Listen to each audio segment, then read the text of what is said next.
Suscríbete a nuestro canal TVC Play y activa las notificaciones. Y Eunice López. Buenas tardes, bienvenidos a Telenoticias Dominical, listos para compartir con ustedes el bloque de noticias que hemos preparado este domingo para todos ustedes. Eunice. Buenas tardes, Ulises, bienvenidos a todos a las noticias.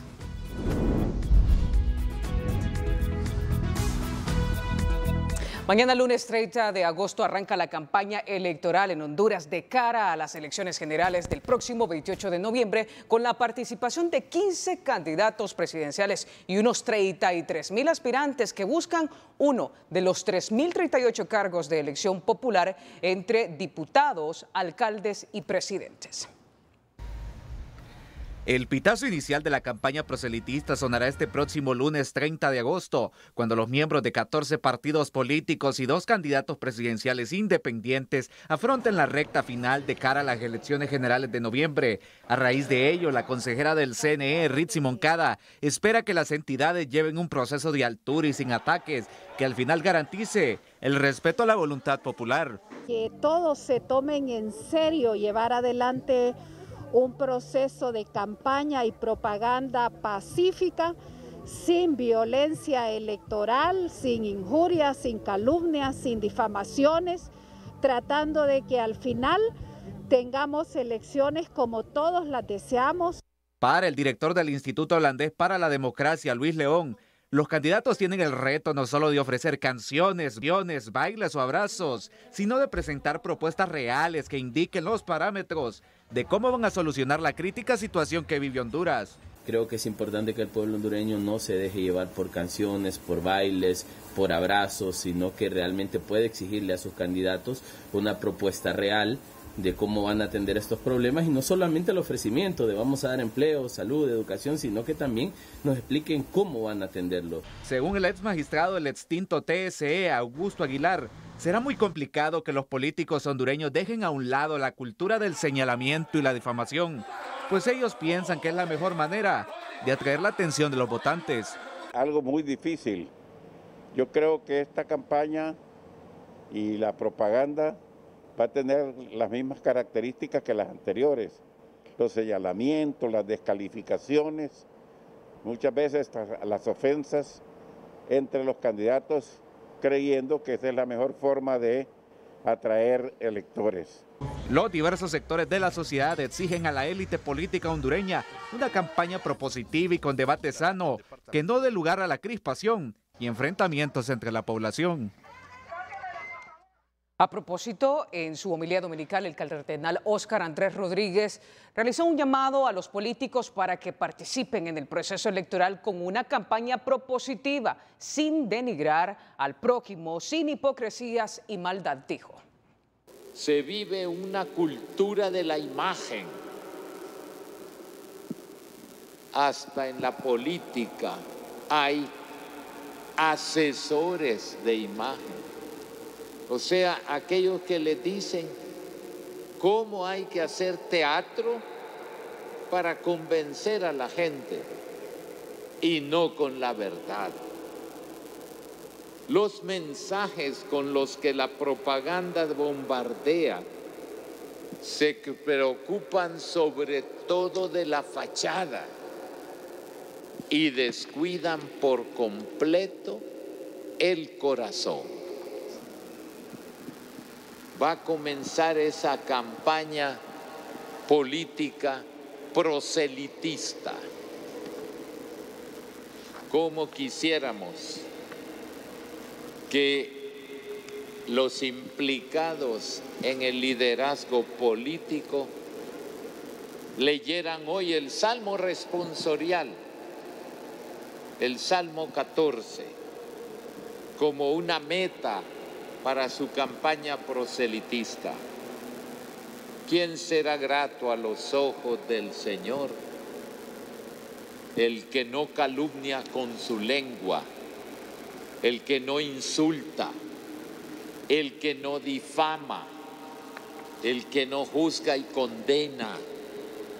¿Cómo hace falta una campaña positiva, propositiva, con planes concretos y no con gritos y frases sin sentido y con querer denigrar al prójimo. Eso no conduce a ninguna parte y Honduras no se va a superar con esas mismas costumbres ancestrales y farisaicas.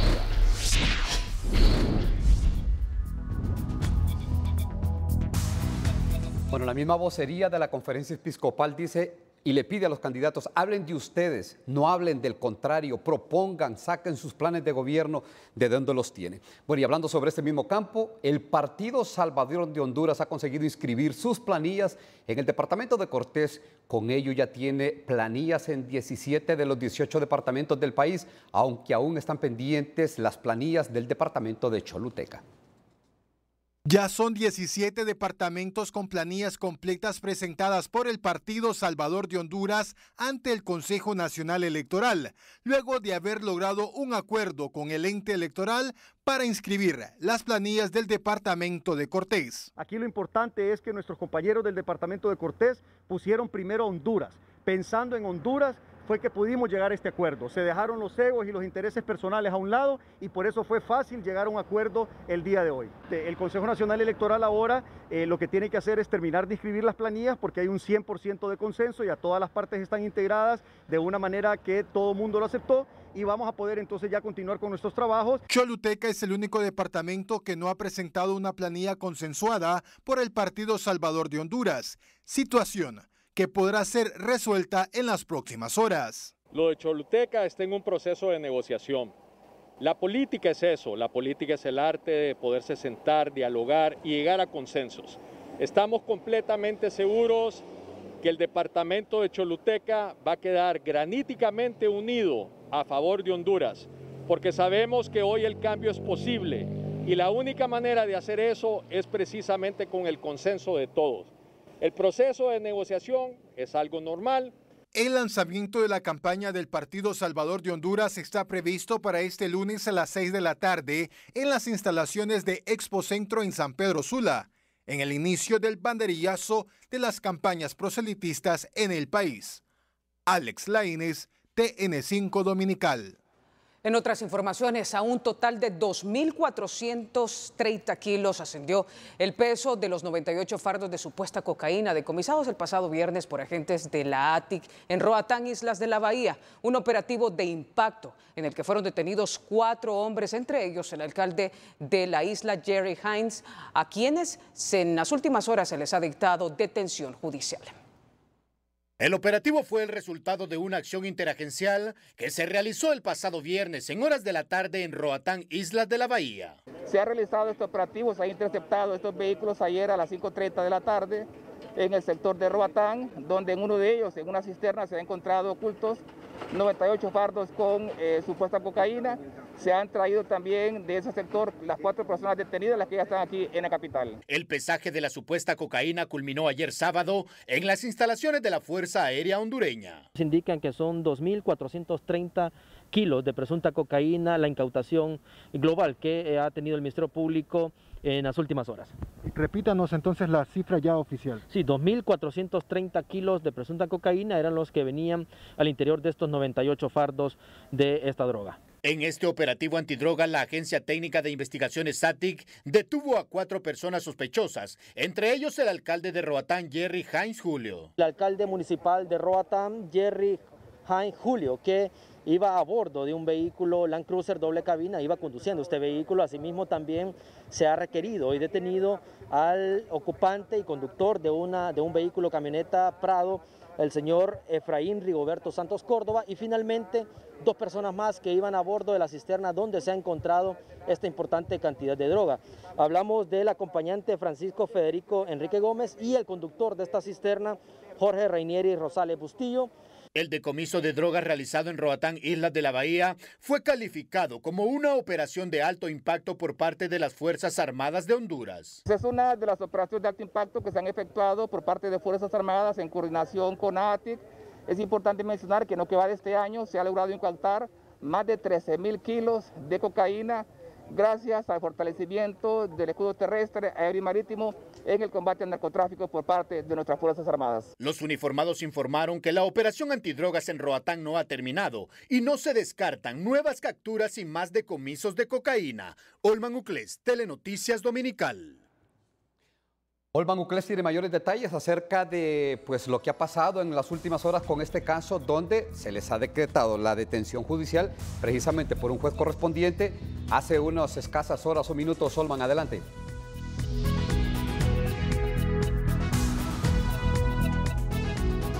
Así es, gracias. Buenas tardes, compañeros. Buenas tardes, Honduras. Qué gusto saludarlos en esta jornada informativa de hoy domingo. Vean ustedes, a mis espaldas estamos en el Fuerte General Cabañas o el cuartel general del Ejército, hasta donde en horas del mediodía fueron trasladados los 4 capturados en Roatán. Hay que decir, fueron trasladados a eso de las 12 del mediodía para someterse, Ulises y Eunice, a este proceso de audiencia de declaración de imputado, y en donde más tarde un juez con jurisdicción nacional ha decidido dictarles detención judicial. Pero escuchemos en detalle todo lo que ocurrió al cierre de esta audiencia, y así nos lo cuenta Lucía Villars.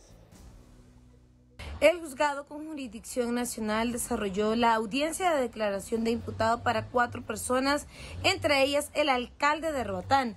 Ellos responden a los nombres de Jerry Dave Haynes, Efraín Santos Córdoba, Francisco Enríquez Gómez y Jorge Rosales Bustillo.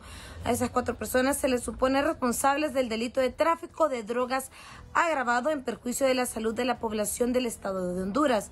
Luego de que se desarrollara esta audiencia de declaración de imputado, el juez que conoce la causa ha dictado detención judicial para las 4 personas, siendo trasladado en este caso para el primer batallón de infantería al alcalde de Roatán, el ciudadano Jerry Haynes, mientras que las otras 3 personas están siendo trasladadas a la cárcel de máxima seguridad conocida como La Tolva. También se ha convocado a las partes para este próximo 2 de septiembre a las 10 de la mañana, en donde se desarrollará la audiencia inicial, en la cual se podría determinar si se continúa este proceso judicial con un auto de formal procesamiento o si se dicta un sobreseimiento, el cual podría ser definitivo o provisional. Y así se le ha informado Ulises Eunice al equipo de prensa de Telenoticias Dominical que el alcalde Jerry Haynes es el único que ha quedado recluido para enfrentar este proceso judicial justamente aquí. Aquí ha quedado recluido en el Fuerte General Cabañas, mientras que el resto de los 3 implicados fueron trasladados hacia la cárcel de La Tolva en Moroselí. Es lo que les podemos informar a esta hora de la noche en relación a la detención de estas 4 personas a quienes se les está acusando por tráfico de drogas luego de todo este fuerte decomiso. 2.430 kilos de supuesta cocaína que fueron decomisados en la zona insular del país, específicamente en Roatán. Con ustedes al estudio. Gracias, Olman Uclés. En otras noticias, en la ciudad de Santa Bárbara fue inaugurada la segunda unidad comunitaria de rehabilitación Unicore, una muestra del acercamiento que Teletón tiene con la comunidad y un sueño del eterno presidente de Teletón, el señor José Rafael Ferrari. La unidad comunitaria de rehabilitación Unicore, inaugurada en Santa Bárbara, tiene como objetivo ampliar y facilitar los servicios de recuperación y rehabilitación que ya ofrece la Fundación Teletón. En esta nueva fase, pues queremos hacerlo todavía más cerca del paciente, ¿verdad?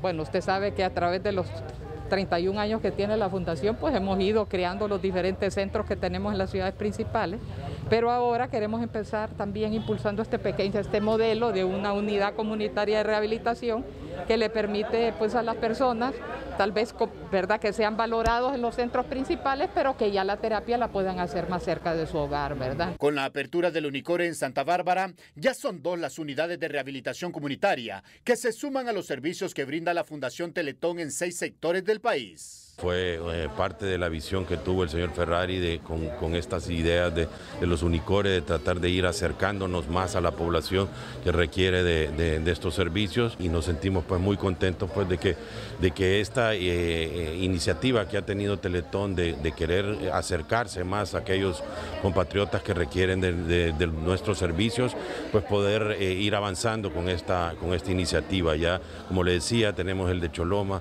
y ahora este de Santa Bárbara, y esperamos pues poco a poco el otro año también tener la posibilidad de hacer un par de centros más de este tipo. Las autoridades municipales de Santa Bárbara calificaron el Unicore como una obra de impacto social que ya beneficia a los sectores más vulnerables de esta zona occidental del país. Cumpliendo este sueño, hoy vemos ya reestructurado, ya el edificio ya está completamente con todo lo necesario. Hablábamos con los ejecutivos de Teletón a nivel nacional también, que ha sido de gran impacto porque hemos tenido completamente lleno todos estos días desde que iniciamos ahorita en agosto. En Honduras existen 6 centros de rehabilitación integral Teletón, diseminados en Tegucigalpa, San Pedro Sula, Choluteca, Santa Rosa de Copán, Catacamas, La Esperanza, y ahora se suman las 2 unidades comunitarias de rehabilitación Unicore ubicadas en Choloma y Santa Bárbara. Olman Uclés, Telenoticias Dominical. No le cambie al retorno, le contamos que Senados está pronosticando lluvias para las próximas horas.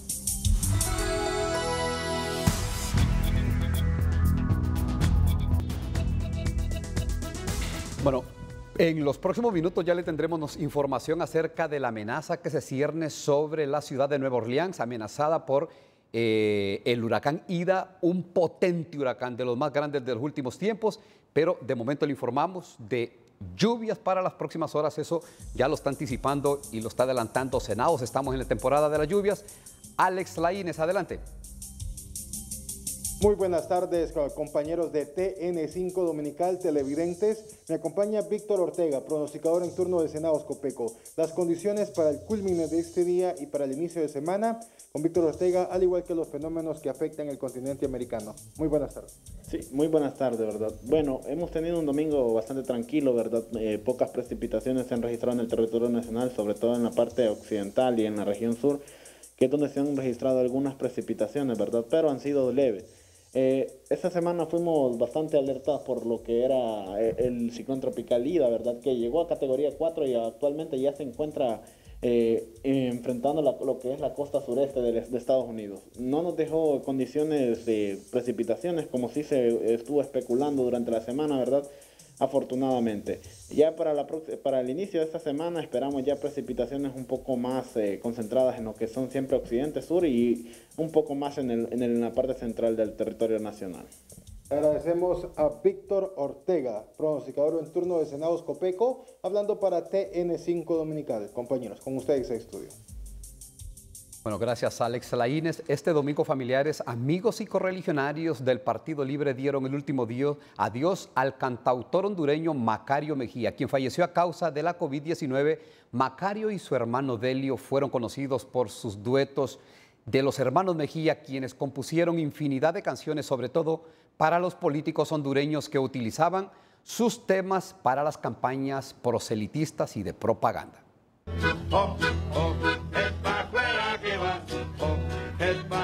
Este domingo, en horas de la tarde, se llevó a cabo el sepelio del icónico cantautor hondureño Macario Mejía, quien falleció en las últimas horas en el Hospital General San Felipe en Tegucigalpa, debido a las secuelas de la COVID-19 y cuyos restos mortales fueron trasladados por sus familiares y amigos en una caravana vehicular que fue acompañada por líderes del partido político al que juró lealtad eterna. Nadie lo conoce como un político así expresamente, porque más como un músico, pero era un político. Le cantó en contra de las tiranías. Era un demócrata y era un hombre convencido de que este país tenía que cambiar. Entonces, realmente el COVID, que es una enfermedad tan cruel, nos lo ha quitado. Él todavía tenía muchos años que darle a este país. El legado de Macario Mejía será imborrable en el recuerdo de quienes trabajaron a su lado y quienes vieron en sus interpretaciones musicales la mejor forma de transmitir mensajes que generan conciencia ante el pueblo hondureño. Su música, su letra, su inspiración para crear conciencia en el pueblo nos debe marcar permanentemente, sobre todo ahora en la recta final de la campaña. 90 días nos separan de las elecciones Y esa letra de Macario Mejía debe inspirarnos con fuerza para procurar ese cambio que queremos en Honduras. De acuerdo a miembros del instituto político que integró, Macario vivirá en sus mentes y corazones de manera permanente gracias a sus icónicas canciones y su gran personalidad. El compañero Macario Mejía deja un legado impresionante en sus canciones, lo cual recordamos siempre. Esa No Soy Liberal se unió a las filas del Partido Libertad y Refundación. La canción más popular de él, Fuera o Es para afuera que vas, y desgraciadamente hoy lo venimos a despedir. No podemos dar todas las honras fúnebres como quisiéramos, como Libertad de Refundación. Al ritmo del acordeón que lo acompañó hasta sus últimos días, así fue el último adiós a Macario Mejía. Este sábado, las autoridades sanitarias confirmaron la muerte de otra embarazada con COVID-19, quien no estaba vacunada contra el virus. Galenos aseguran que cada 24 horas muere una embarazada en el país víctima de la pandemia. Desafortunadamente se confirma el fallecimiento de otra mujer embarazada en el Hospital Leonardo Martínez Valenzuela, y esto prácticamente constituye que cada 24 horas muere una mujer embarazada en nuestro país producto de la COVID-19. 12 mujeres se mantienen en su sala de maternidad y en el Instituto Hondureño de Seguridad Social hay alrededor de unas 18. De estas, 6 están en la unidad de cuidado intensivo, y ayer en el Hospital Regional del Norte se practicaron 2 cesáreas con 2 mujeres jóvenes con afecciones pulmonares arriba del 50%. Ante este repunte de contagios de COVID-19 en embarazadas, las autoridades sanitarias continúan solicitando a las mujeres en estado de gravidez vacunarse, pues el inoculante es seguro y necesario para proteger su vida y la del bebé. Bueno, vamos hasta San Pedro Sula. Alexia nos tiene información de que, bueno, hay problemas en medio de todas estas emergencias, necesidades y bueno, y también improvisaciones con este tema de la COVID. Alexia, ¿qué está pasando en la ciudad de Los Zorzales con este tema de la COVID? Adelante.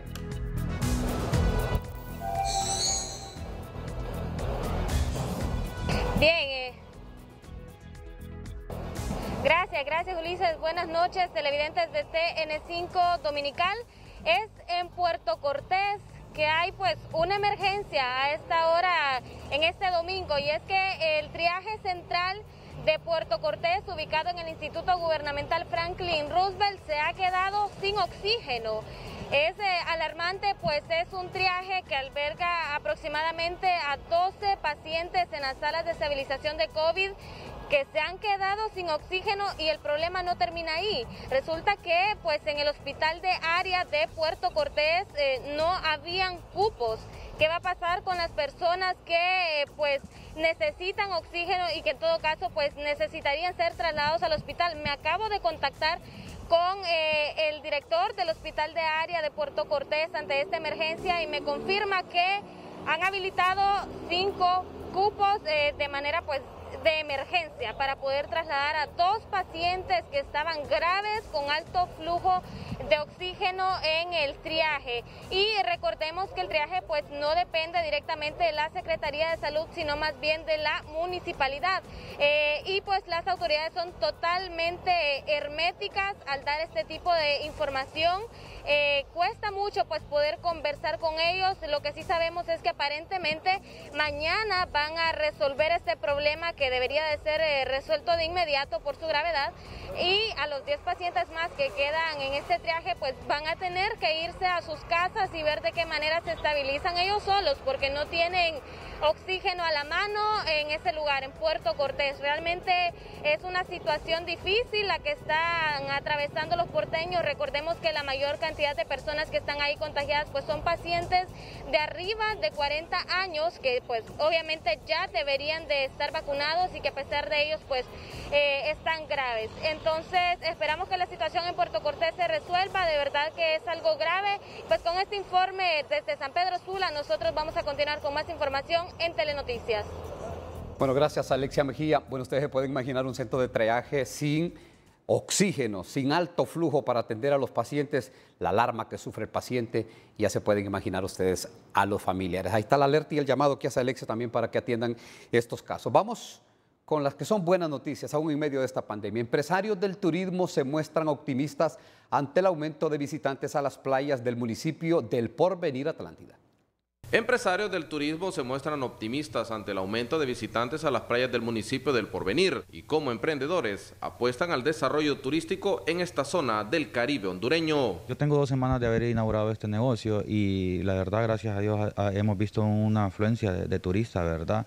Gente que nos visita más que todo de la ciudad, de oportunidades, ¿verdad? Porque vi cómo estaba creciendo el turismo en los últimos meses, desde que se abrió, ¿verdad? Desde que bajó la cantidad de casos por COVID, entonces empezó a crecer y el Porvenir, por ende, está creciendo bastante, entonces fue una de las oportunidades que yo vi para poner este negocio. Según manifiestan, han hecho esfuerzos para preparar el personal que atiende a los visitantes y sumado a esto ya cuentan con las 2 dosis de la vacuna contra el COVID-19, algo que es sumamente importante para este rubro, que ha sido duramente golpeado por la pandemia. Lo primero que nosotros hicimos fue preparar totalmente al personal con la vacuna y luego, pues ya gracias a Dios, ya se le puso la segunda dosis y al mismo tiempo pues seguir siempre con las normas de eso de la protección para el visitante, que no, si él viene sano, que no vaya a irse contaminado, porque al final pues eso los afecta tanto aquí mismo en el casco del municipio del Porvenir, como también el que viene a visitarlo, ¿va? A pocos días de la llegada del feriado morazánico, han unido esfuerzos todos los dueños de los negocios con el fin de presentar la mejor cara del municipio del Porvenir. En La Ceiba, Gustavo Bustillo Romero, Telenoticias. Por segundo año consecutivo y debido a la pandemia no se realiza el tradicional Festival del Maíz en la ciudad de Las Colinas, Daniel Paraíso, evento que se desarrolla durante el mes de agosto. Hoy los danlidenses recuerdan actividades como la proyección del videomapping sobre la Catedral Inmaculada Concepción en Danlí, con la esperanza de que muy pronto los hondureños volverán a disfrutar del gran festival de la ciudad de Las Colinas.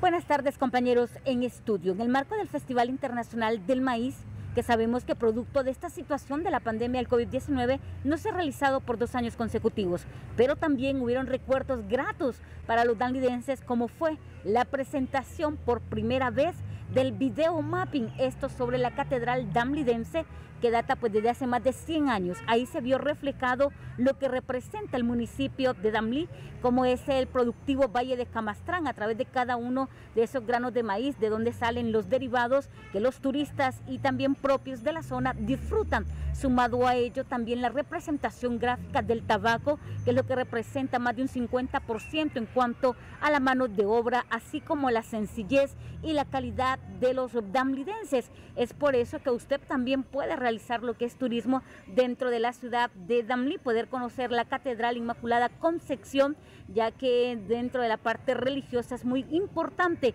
y es la única catedral a nivel nacional que posee toda su documentación desde la construcción. Todo eso y más se vio reflejado en el video mapping, esto por parte de la Junta Directiva de Festima durante lo que fue el año 2019.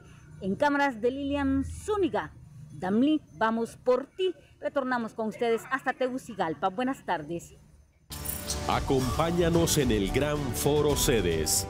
¿Cuál es la visión original? Mañana lunes 30 de agosto, foros HRN, TSI te invitan al Gran Foro Sedes. ¿Cuál es la visión original de estos polémicos proyectos? Con el sello periodístico de Juan Carlos Barahona y Jackie Redondo, junto a la participación de 3 destacados panelistas, siendo uno de ellos Richard Rang, economista, académico y empresario, considerado uno de los padres de este concepto económico. Asimismo, Juan Carlos Barrientos, abogado constitucionalista, y Julio César Raudales, expresidente del Colegio de Economistas. No te pierdas mañana en directo para la audiencia radial de HRN a las 7 de la mañana y su estreno en televisión a las 8 de la noche por TSI, Foros HRN TSI. Uno de los padres de este concepto económico, Juan Carlos Barrientos, abogado constitucionalista.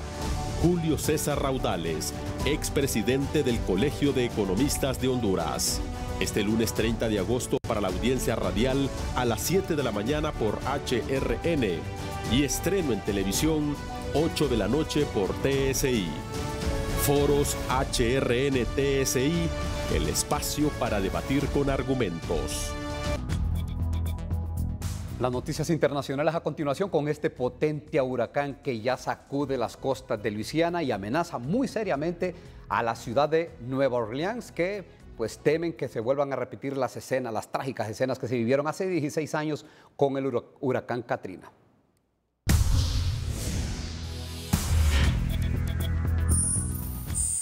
Estados Unidos. El potente huracán Ida de categoría 4 y con vientos de hasta 240 kilómetros por hora tocó tierra este domingo en Luisiana poco después del mediodía, exactamente 16 años después de que Katrina devastara la ciudad de Nueva Orleans, en esa región del sur de Estados Unidos. Los negocios reforzaron puertas y ventanas y los residentes evacuaron masivamente la ciudad y otras de Luisiana. Los apagones podrían durar semanas según las autoridades. Alrededor de 430,000 hogares y negocios están sin energía.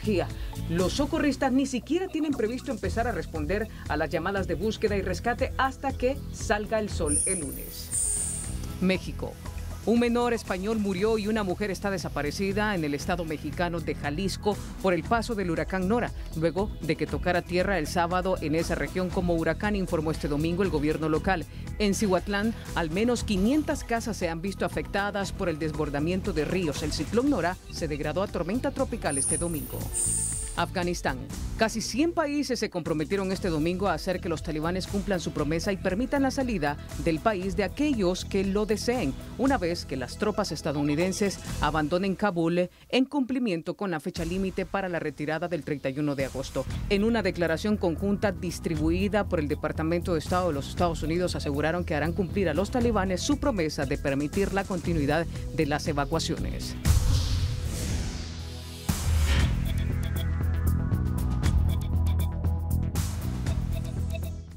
Bueno, estas son imágenes en vivo las que ustedes están viendo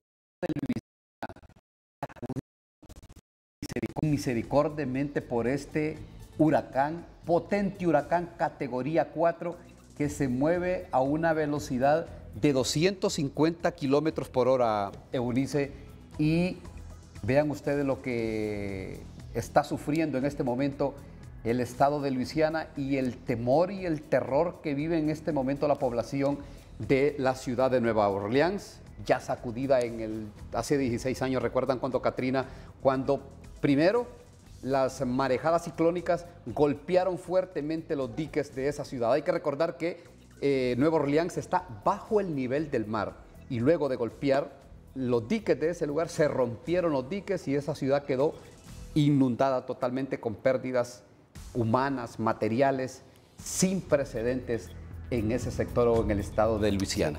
Es increíble que una fecha como hoy se conmemoraban las víctimas precisamente del huracán Katrina, una fecha como hoy, 29 de agosto, pero hace 16 años cuando el huracán Katrina tocó tierra, y hoy precisamente toca tierra como huracán categoría 4 el huracán Ida.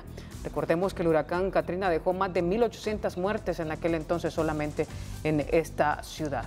Así que la preocupación se vuelve enorme y luego de esos recuerdos, ¿verdad?, del huracán Katrina. Estas imágenes son de la protección, de cómo la gente se está tomando las previsiones y las precauciones necesarias. Son ciudades, estados acostumbrados a estas situaciones, pero esta imagen es la que me llamaba la atención. No la mire como una postal, no la mire como una fotografía. Este es el ambiente siniestro, preocupante, terrorífico si usted quiere, porque es un huracán de los huracanes más potentes de los últimos tiempos. A la derecha de su pantalla ya pues el presidente de los Estados Unidos, Joe Biden, pues ya se ha pronunciado acerca de esta situación. Preocupación, zozobra y terror en la ciudad de Nueva Orleans, en todo el estado de Luisiana, por este huracán que ya sacude con fuerza, con furia, las costas de este estado.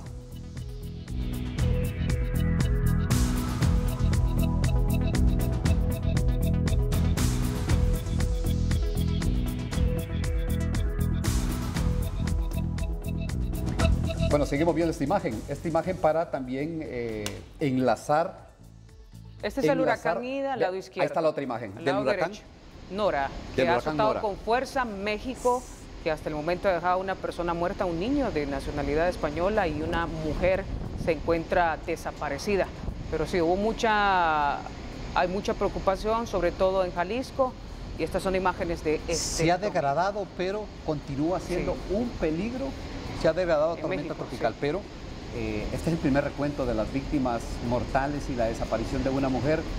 Cambio climático para aquellos que todavía dudan de los efectos del cambio climático en el globo terráqueo.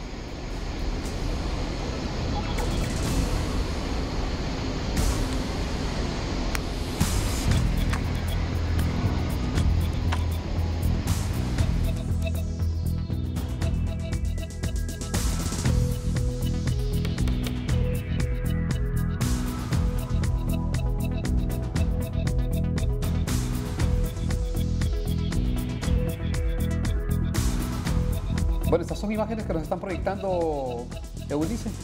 Sí, de los dos huracanes. Tal como corren los dos huracanes. Vean la trayectoria, qué interesante. Cómo se ven aquí en la pantalla, tal como se mira, que van hacia arriba, pero ustedes pueden ver y apreciar el ojo de los huracanes. Sí. Lo que significan estos huracanes y los que son profesionales de esta materia, que los han descrito como uno de los huracanes, hablando del huracán Ida, de los más potentes que ha sacudido precisamente las costas de los Estados Unidos, en este momento el estado de Luisiana. Ahí ven ustedes dos potentes huracanes, ya el que sacudía a México, el que sigue afectando a México, pero ya como una tormenta tropical, pero este Ida sí ha generado y genera profundas preocupaciones de lo que pueda pasar en las próximas horas. De retorno a las noticias nacionales, 2 guardias de seguridad muertos en diferentes circunstancias y la detención de un supuesto cabecilla de la Mara Salvatrucha destacan en el balance policial judicial de la zona norte del país. En la colonia Trejo de San Pedro Sula, un guardia de seguridad falleció tras dispararse a sí mismo con un arma de fuego. Fue identificado por los agentes policiales como Santos Gerardo Pérez, originario de Quebrada Seca, Llorito, en el departamento de Lloro. Hasta el momento se desconoce cómo sucedieron los hechos y la hipótesis que se mantiene es que se habría suicidado por problemas personales. Otro guardia de seguridad murió esta mañana al ser arrollado por un motociclista, quien también resultó herido y trasladado hacia el hospital Mario Catarino Rivas. El fallecido fue identificado como José Alberto Mancilla y según versiones este se trasladaba en su bicicleta hacia su hogar luego de una jornada de trabajo cuando fue atropellado. En el sector Suazo Córdoba, en San Pedro Sula, autoridades policiales y medicina forense realizaron el levantamiento cadavérico de una persona del sexo masculino de quien su identidad se desconoce. Según los agentes de investigación, se trataría de un indigente quien no portaba documentos y fue trasladado hacia medicina forense para establecer las causas de su muerte, pues hasta el momento se desconocen. La Fuerza Nacional Antimaras y Pandillas capturó en Chamelecón a un supuesto miembro de la Mara Salvatrucha identificado como Miguel Alexis Martínez, de 44 años de edad, supuesto cabecilla y principal distribuidor de droga de esta estructura criminal. Según las autoridades, el aprehendido había estado recluido en un centro penitenciario desde el año 2012 al 2020 por el delito de tráfico de drogas, mismo del que se le acusa nuevamente al encontrarle 3 paquetes con más de 6 libras de marihuana y 300 bolsitas plásticas conteniendo el mismo estupefaciente prohibido. Alexia Mejía, Telenoticias. Bueno, una nueva masacre en el país deja 3 personas muertas y 2 heridos, esto en Taulabé, Comayagua. Además, una persona muerta deja un tiroteo en Danlí, El Paraíso. Detalles en estas y otras informaciones en el balance de la zona centro de Honduras. Elementos de la Fuerza Nacional Antimaras y Pandillas capturó a un miembro activo de la Mara MS-13 en posesión de varios paquetes de supuesta marihuana. El detenido fue identificado bajo el alias El Flaco, quien por evitar ser capturado intentó huir, arrollando a 2 personas en el proceso. En el barrio Villadela, la Fuerza Nacional Antimaras y Pandillas realizó otra operación, culminando con la captura de un pandillero activo de la pandilla 18 con el rango de homie, según informaron autoridades. El detenido es acusado del delito de extorsión. Un tiroteo se registró en la ciudad de Danlí, El Paraíso, dejando una persona herida, misma que fue trasladada por personal particular a recibir atención médica en un centro asistencial, pero sin lograr el objetivo porque fue declarada muerta un tiempo después. Varias personas fuertemente armadas llegaron a una vivienda en la aldea Buenos Aires, en Taulabé. dispararon contra jóvenes que estaban en su interior, donde murió una persona de manera instantánea. 2 más, gravemente heridas, fueron trasladadas a un centro asistencial donde perecieron. Alex Laínez, TN5 Dominical. 2 muertes violentas y la destrucción de unos 100 paquetes de marihuana destacan en el balance de la zona atlántica del país. Se reporta el asesinato de una persona del sexo masculino identificado como Nelson Zavala. Esto en el centro de la ciudad de Tocó, en el departamento de Colón, cuando el ahora occiso se disponía a ingresar a un restaurante de la zona y de repente llegaron sujetos desconocidos quienes abrieron fuego contra el joven ahora fallecido para luego huir de la escena del crimen con rumbo desconocido. Colonia 9 de Julio, Aldea El Pino, el municipio del Porvenir, Atlántida. En el interior de una vivienda se realizó el levantamiento cadavérico de una persona del sexo masculino con el nombre de Edwin Aníbal Navarro Acosta, alias Chichigua, de 33 años de edad, y quien fallece por heridas de arma de fuego. Según testimonios de vecinos, el ahora occiso había discutido con otras personas en estado de ebriedad. El hecho ocurrió a las 2 de la madrugada cuando fueron alertados elementos de la Policía Nacional Preventiva, quienes llegaron a resguardar la escena del crimen.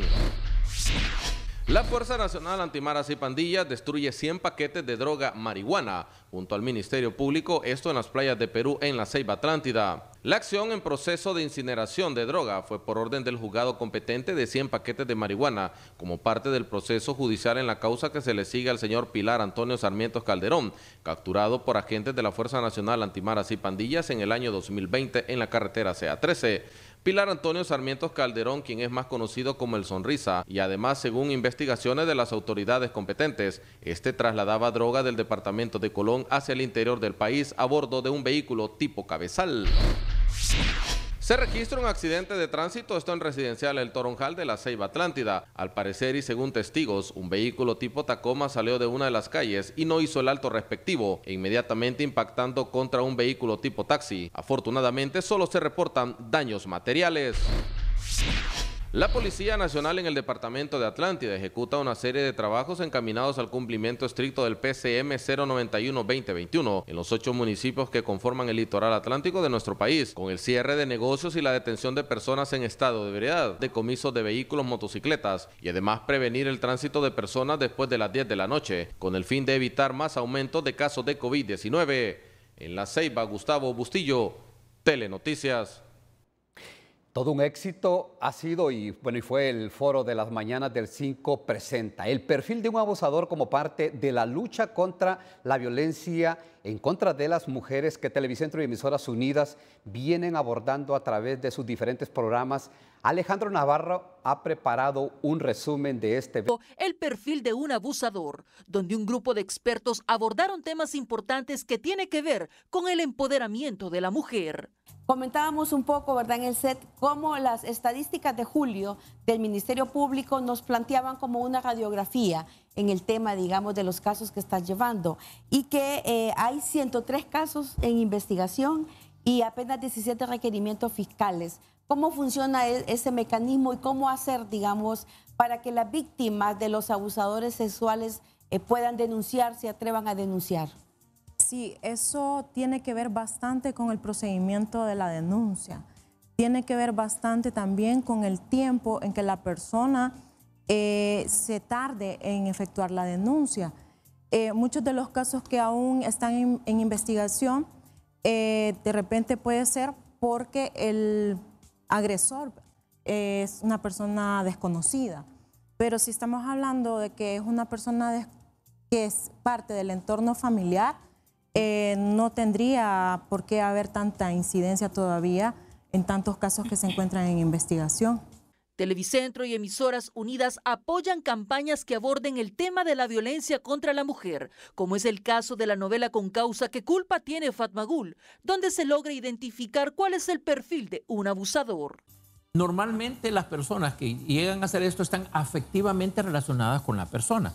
Recuerde que hay una separación, el abusador nato, que es el que agarra a alguien del pelo y lo demás, que puede ocurrir en grupos gendarmes normalmente, y está el otro, el abusador que está relacionado sentimentalmente con la persona. La cultura de la denuncia es fundamental y hay varias formas de hacerlo para lograr judicializar los casos a través de una llamada al 911 o al módulo de atención integral. Sexuales cualquier persona puede denunciar, incluso lo puede hacer de forma anónima.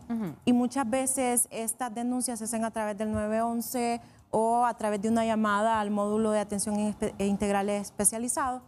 Bueno, nos despedimos, no hay tiempo para más. Antes les dejamos esta que es una buena noticia en medio de la amenaza que representa este huracán Ida para la costa de Luisiana en los Estados Unidos. Se ha degradado a categoría 3, sí, pero aún así 3. Sigue siendo pues potente, descarga toda su furia contra estas costas de Nueva Orleans o de Luisiana, pero se prevé que salga, ya no es de toque tierra firme y se vaya debilitando, salga en categoría 1. Sobre todo para quienes se preguntan qué pasa con nuestros compatriotas, ellos es obligatorio que evacúen, desde el sábado lo estuvieron haciendo, allí es el lugar donde residen la mayor cantidad de los compatriotas hondureños. Sí, una generación ya de muchos años de vivir en el estado de Luisiana, sobre todo en Nueva Orleans. A todos gracias, buenas noches. Bendiciones.